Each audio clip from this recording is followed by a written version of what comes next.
Before hospitals, before doctors, before medicine even had a name. People got sick 50,000 years ago. No antibiotics, no surgery, no germ theory. So what did they do? Did they just give up? No, they fought back with everything they had. And what they did with no science, no technology, no understanding of what disease even was is one of the most fascinating and deeply human stories in all of history. To understand how prehistoric people dealt with disease, you first need to understand what was trying to kill them. Parasites, infected wounds, contaminated water, broken bones that never healed right, frostbite, heat stroke, starvation weakening the immune system. Early humans lived in small bands, usually 20 to 50 people. When one person got sick, the whole group felt it, and they had absolutely no idea why. No bacteria, no viruses, no concept of contagion. So they invented answers. In almost every prehistoric culture we have evidence of, there was one person who stood between the living and whatever was killing them, the shaman. Part healer, part priest, part psychologist. To prehistoric people, disease wasn't biological. It was spiritual, a curse, a demon,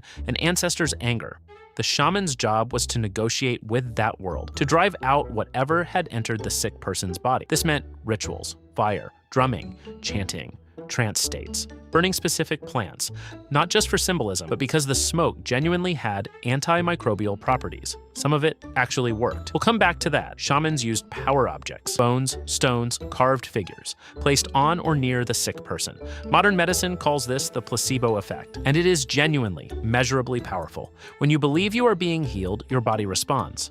Cortisol drops, immune function improves, pain perception changes. The shaman wasn't just performing superstition, they were performing psychology, and it worked. But rituals weren't all they had. Prehistoric people were extraordinarily skilled botanists. Over tens of thousands of years, they accumulated an enormous knowledge of plants. Which ones healed, which ones killed, which ones dulled pain. Willow bark. We know prehistoric people chewed it for pain and fever. It contains salicylic acid, the active ingredient in aspirin. Aspirin wasn't invented in 1897. It was rediscovered. Yarrow was packed into wounds to stop bleeding. We found yarrow pollen in a 60,000-year-old Neanderthal burial site, not even Homo sapiens. Neanderthals. Honey was applied to infected wounds.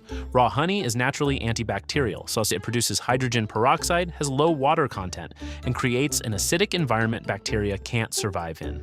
It is, in many ways, a natural antibiotic, and in some regions, moldy bread was pressed onto wounds. The same mold Alexander Fleming would discover in 1928, 50,000 years later. They didn't know why it worked, but they knew it did. They ground plants, boiled roots, made poultices, created pastes, different plants for different symptoms. A pharmacopoeia built entirely from observation and memory, passed down through generations, tested by trial and error for thousands of years.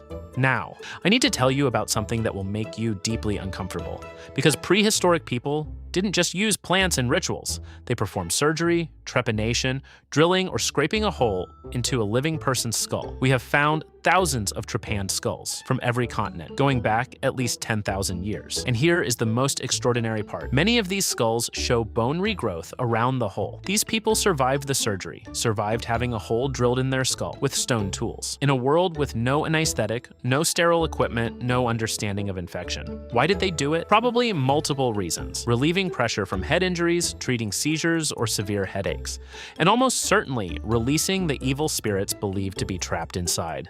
The spiritual and the practical, completely inseparable. That's prehistoric medicine in one image. But here's where it gets really interesting. The way prehistoric humans dealt with disease didn't just keep individuals alive, it shaped our entire species. Caring for the sick, sharing resources, staying with someone who couldn't contribute is expensive. Evolutionarily expensive? Why would natural selection keep that behavior? Because groups that cared for their sick were stronger, more cohesive, more likely to survive. Cooperation became a survival advantage. And medicine, even primitive medicine, was one of the first forms of cooperation. Our big brains, the thing that makes us human, came with a cost. Bigger heads meant more difficult births, more maternal death, more infant death. So humans developed midwifery, assistance during birth. The oldest profession, some argue, isn't what you think. It's the person who helped you into the world. Dental disease was one of the biggest killers in prehistoric populations. We have evidence of tooth extraction and dental scraping going back 14,000 years in Italy with flint tools. And perhaps most profoundly, every disease that didn't kill prehistoric humans made the survivors more resistant. The survivors reproduced. Their immune adaptations passed on. Your immune system today carries the memory of every past pathogen that tried to wipe out your ancestors. You are, in part, the product of every disease they survived. Here's what I keep coming back to. 50,000 years ago, someone got sick, and someone else stayed. When leaving would have been easier. When staying meant risk.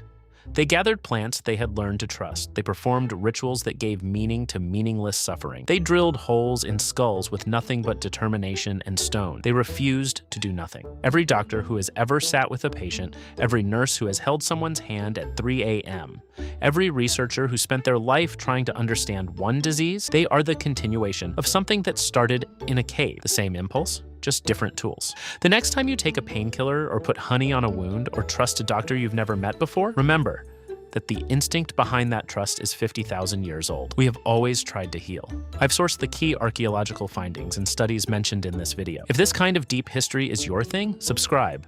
There's a lot more where this came from.